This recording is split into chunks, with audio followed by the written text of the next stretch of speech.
راشد دكتور نفسي مدمن كحوليات، شخصيته غامضة وبنعرف من الأحداث إنه منقطع عن شغله من فترة، وده بسبب حادثة ماتت فيها بنته ومراته. قرر من وقتها يسيب الشغل، بس ده ما وقفوش عن ممارسة مهنته ولا مجال دراسته، وهنعرف ده على مدار الحلقة. وبنلاحظ برضو إن يحيى مريض سكر، ودي معلومة هنحتاجها قدام. بينزل يحيى وأول مشهد بيكون ليه في تاكسي، وبيقرأ خبر في الجورنال بعنوان أدلة جديدة في قضية سرقة المتحف. فبيستغرب ويسأل السواق وبيقول له هو فعلا المتحف اتسرق، فاللي بيستغرب فعلا هو السواق من سؤاله، وبيرد عليه بسؤال تاني وبيقول له بقالك قد ايه ما قرأتش جرايد، لأن الخبر ده من 3 شهور. وده يبين لك انعزال يحيى عن الواقع. وبعدها بنشوفه بيتحرك على مكان شغله، وبيروح لمكتب الدكتورة صفاء وبيبدأ يحلل لغة جسدها. بتبدأ دكتور صفاء كلامها وبتقوله انه بقاله 5 سنين منقطع عن الشغل، وانها منع عنه الشؤون القانونيه بسبب ظروف، وبتفكره برضه برساله الدكتوراه وانه مش شغاله عليها. وبيحاول يحيى انه يدافع عن نفسه، بس هي بتقاطعه وبتقوله انه بقاله 5 سنين بيقول الكلام ده. لحد هنا كويس، الحوار بينهم كان ودي، لحد ما تقرر دكتور صفاء انها تكون الطرف الكسبان في الحوار. فبتكون زاويه الكاميرا في المشهد ده له انجل، وبتهدده انها لو طردته محدش هيرضى يشغله، خصوصا بعد ما اتطرد من مستشفى زي العباسيه، وكمان هتوصي محدش يشغله.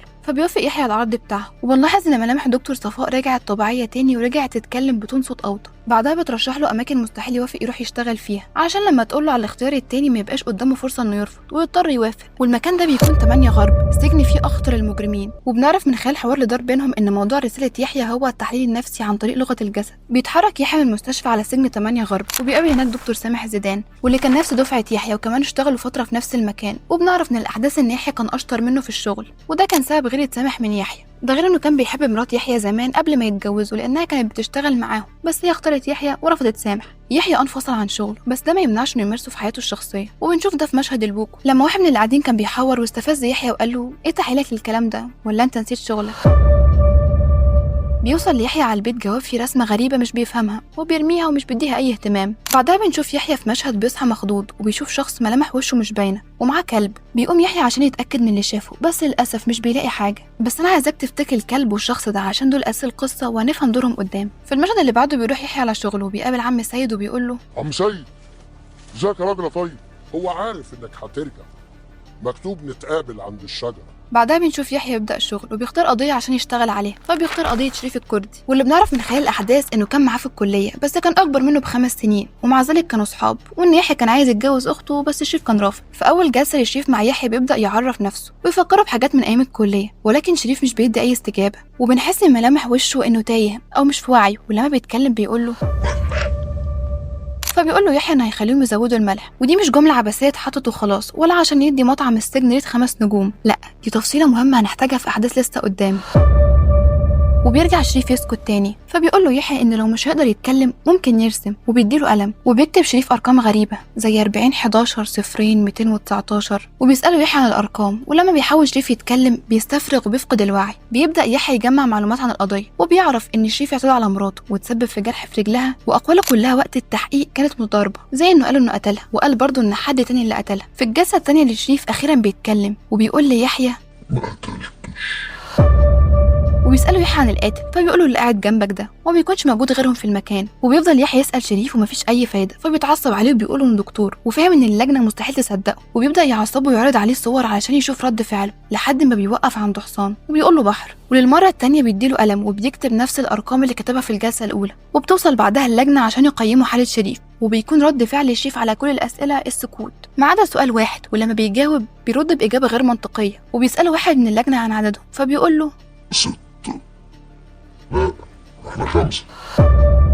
بيتعصب شريف وبياخد القلم وبيكتب نفس ال11 رقم على الحيطه. في المشهد اللي بعده بيروح يحيى مع لبنى لبيت شريف عشان يلاقوا اي دليل يساعدهم. فبيلاقوا كتاب اسمه عجائب الاثار في التراجم والاخبار للجبرتي، وتليفون شريف، وبيخمنوا انه عدى على المباحث. وبتلاقي لبنى كارت فيه عنوان المكان اللي شريف عمل فيه التاتو. بيروح يحيى ويفتح تليفون شريف علشان يلاقي فيه صور لشريف وهو بيعتدي على مراته، وبيلاقي صور المتحف المصري اللي عرفنا في اول الفيلم انه اتسرق، وصور القميص. وبيفتح يحيى الكتاب وبيلاقي فيه صورة لرسمة غريبة شفناها قبل كده في الجواب اللي وصله على البيت. وبيقارن يحيى صورتين لمرات شريف، الأولى على جسمها تاتو، والتانية مكان التاتو فيه جرح. في المشهد اللي بعده بيصحى يحيى وبيشوف انعكاس شخص على اللابتوب، ولما بيلف بيشوف كلب وبيهجم عليه، ودي تاني مرة يتكرر فيها ظهور الكلب مع الشخص المجهول ده. بعدها بيروح يحيى على المكان اللي كان بيشتغل فيه شريف علشان يعرف ايه سبب فصلهم ليه من الشغل، وبيعرف يحيى من دكتور هناك ان موضوع رسالة شريف عن لغة الجسد والشيزوفرينيا. في الجلسة الثالثة لشريف بيدور بينه وبين يحيى حوار، وبيضغط نائل نفسيا على يحيى، بيفكروا بحادثة مراته وبنته، وبيقف ورا يحيى في لقطة بيكون نائل مجسد فيها ضمير يحيى اللي بيقول حاجات اللي بتدور في دماغه ومعذباه. في الجلسة الرابعة لشريف بيحاول يحيى يضغط عليه عاطفيا عشان يتكلم، وبيخلي لبنى اخته تكلمه في التليفون، وفي نص المكالمة بيتأثر شريف وخلاص هيتكلم، وفي نفس الوقت بيدخل دكتور سامح وبيبوظ كل اللي عمله يحيى، وبيقول سامح ليحيى انه جاي المستشفى عشان خاطر شريف لانهم كانوا صحاب من زمان. وبنعرف كمان انه عرف علاقة يحيى بلبنى،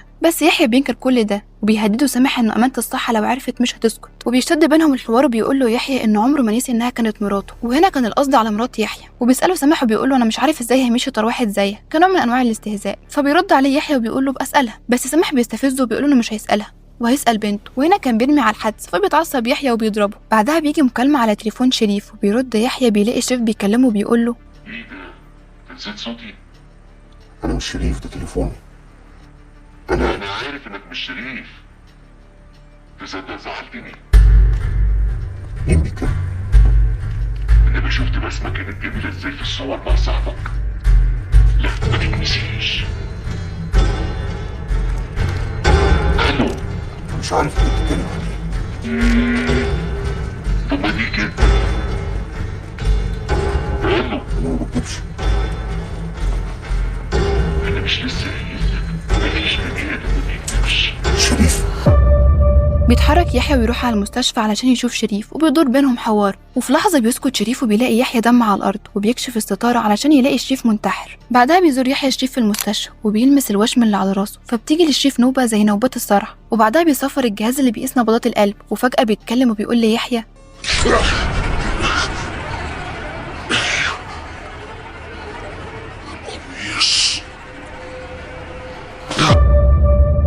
بعدها بيروح يحيى على المكان اللي عمل فيه شريف الوشم، وبيسأل عن شريف، فبتقوله انه كان جاي عشان يشيل الوشم، بس اول ما قربت منه ضحك بشكل غريب وكسر لها دراعها. بعدها بيوريها صورة لمرات شريف، فبتقوله ان ده ممكن يكون حنة مش تاتو. في المشهد اللي بعده بنشوفه في البيت معاه مايا، وبتكون مجهزه له نوع جديد وهو الفيل الازرق، وبياخد فعلا اول حبايه، ومن هنا بتبدا الحكايه. الوان الاضاءه والباك جراوند ميوزك وحركه الكاميرا والعشوائيه اللي في المشهد بتحسسك نفس احساس يحيى تحت تاثير الفيل الازرق. بنشوف الحلم يحيى واقف قدام 3 ابواب، فبيختار الباب اللي في النص، واول ما بيفتحه بيشوف شريف ومراته، وبتقول له يهرب. بيفوق يحيى وبيتحرك في البيت بشكل طبيعي، وبعدها بتظهر مرات شريف من وراه وبتقول له فبيصحى تاني وبيلاقي مايا بتعيط، وبنعرف انه ضربها هو تحت تأثير الحباية، وبتجري منهارة من عنده. بعدها بتجيله مكالمة وبيعرف ان في عربية خبطت مايا وماتت. بيروح يحيى البيت وبياخد كمية كبيرة من السكر، ودي بتكون محاولة انتحار فاشلة منه. بيصحى بعدها على مكالمة من شريف وبيقول له ازاي تسيبها تخرج في الحالة دي، فبيقول له يحيى انه ما لمسهاش، فبيرد عليه شريف وبيقول له شوف تليفونه الاول، وبيلاقي ان كلام شريف صح. فبيروح للمستشفى وبيدور على التليفون ويرن عليه وبيلاقيه بيرن في جيبه، وبيحاول شريف يقنعه انه مريض سكيز وبدل الادوار، يحيى المريض وشريف الدكتور، وبيقول له